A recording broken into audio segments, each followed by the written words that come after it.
Hi there. E-courses made for desktops and mobile devices are two different products.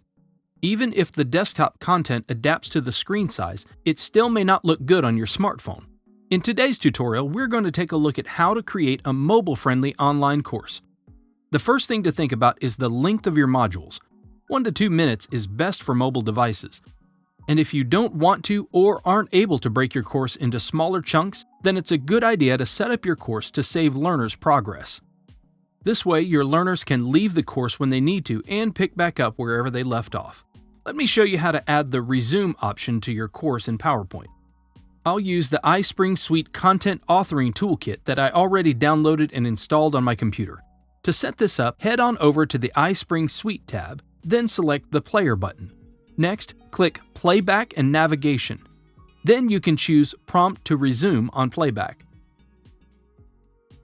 Now your users can always pick up where they left off. Next, it's important to think about how you're orienting your course. People hold their phones differently depending on the task. A study showed that 50% of users hold their phone with one hand. Keep this in mind when you're designing your course.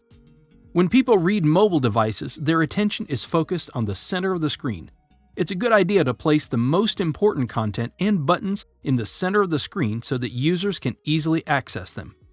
Be sure to remove unnecessary words and break down long sentences. A good rule to follow is one screen, one idea. Now, consider your font size. When reading an article, online text can be scaled as necessary. For e-courses, this is not always possible, so use 16 pixels or larger fonts. Smaller texts are unreadable. Remember to make interactive objects fat finger friendly.